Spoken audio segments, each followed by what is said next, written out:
Kenapa Nabi SAW tidak pernah azan? Walaupun satu kali.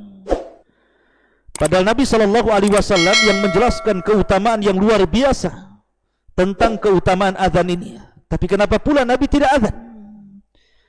Yang pertama, sebab yang pertama, karena dalam azan itu ada panggilan hayya 'alas shalah. Dan panggilan hayya 'alas shalah, hayya 'alal falah ini perintah. Dan al-aslu fil amri yufidul wujub. Asal perintah dalam kalimat usul itu memiliki wajib.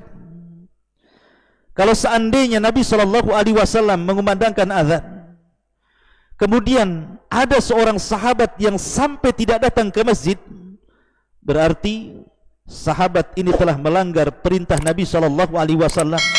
Dan bila sampai melanggar perintah Nabi SAW, masuk pada sabda Nabi SAW, kullu ummati yadkhulunal jannah illa man aba.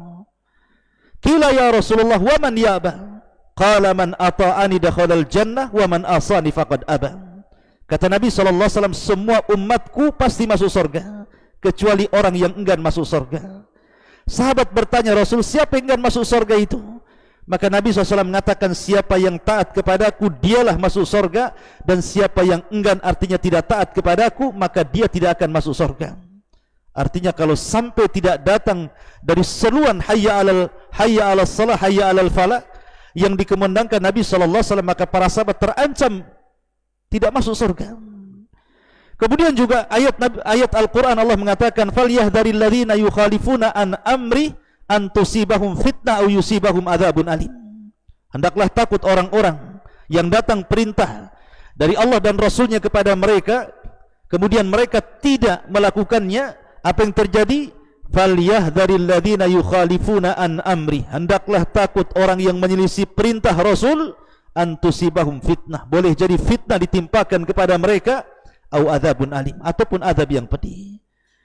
Maka karena di sini ada perintah yang boleh jadi mungkin para sahabat ada yang tidak datang ke masjid karena sebuah uzur, ataupun karena tertidur, atau karena sebuah pekerjaan. Kalau sampai tidak datang terancam dengan hadis dan ayat ini.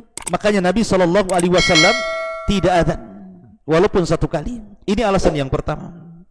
Alasan yang kedua, bahwa Nabi SAW tidak azan karena Nabi SAW diutus oleh Allah da'iyan ilallah, untuk menyeru manusia.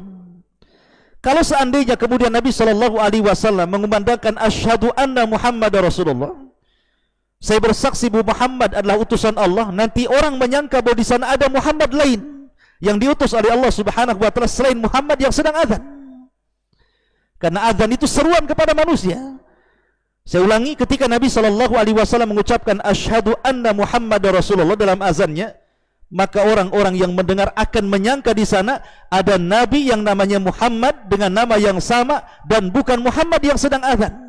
Dari situ Nabi SAW tidak pernah azan, karena dikhawatirkan ada salah persepsi bahwa di sana ada Nabi selain Rasul SAW, sehingga Rasul harus bersaksi kepada orang yang namanya Muhammad itu. Ini yang kedua. Kemudian yang ketiga, alasannya kenapa Nabi SAW tidak azan, karena syariat azan itu adalah syariat yang dihasilkan dari mimpi. Jadi ada seorang sahabat Nabi SAW, karena permulaan, kita tahu permulaan syariat azan itu tidak ada. Ketika Rasul hijrah dan para sahabatnya ke Madinah, mereka datang begitu saja ke masjid tanpa ada seruan azan. Baru kemudian di antara para sahabat ada yang mengomentari, Rasul, bagaimana kalau kita buat lonceng? Yang lainnya mengatakan, Rasul, bagaimana kalau kita buat trompet? Yang lainnya mengatakan, Rasul, bagaimana kalau kita nyalakan api di bukit? Tapi yang lainnya dibantah dan mengatakan itu tasyabbuh dengan Yahudi, Nasrani dan Majusi. Sampai akhirnya seorang sahabat Nabi SAW, pertama Umar bin Khattab radhiyallahu an, yang kedua Abdullah ibn Zaid. Jadi Abdullah ibn Zaid dan Umar bin Khattab ini bermimpi. Dalam mimpinya berjumpa dengan malaikat, kemudian diajarkan lafaz azan yang kita kenal hari ini. Kemudian keduanya datang kepada Nabi SAW dan melaporkan mimpinya, dan Rasul membenarkannya dan langsung mengatakan kepada Bilal, ya Bilal, adzin linnas, wahai Bilal, azanlah untuk manusia. Lah karena syariat azan ini dasarnya dari mimpi para sahabat yang dibenarkan Nabi SAW, makanya Rasul tidak azan, tapi Rasul mewakilkan azan kepada Bilal, Abdullah ibn Ummi Maktum, Abu Mahdzura ataupun Sa'ad al-Qaradi maula Ammar ibn Yasir radhiyallahu anhum. Ini alasan yang lainnya. Kemudian juga alasan yang lainnya juga disebutkan oleh Syekh Al-Allamah Izzuddin Ibn Abdissalam rahimahullahu ta'ala.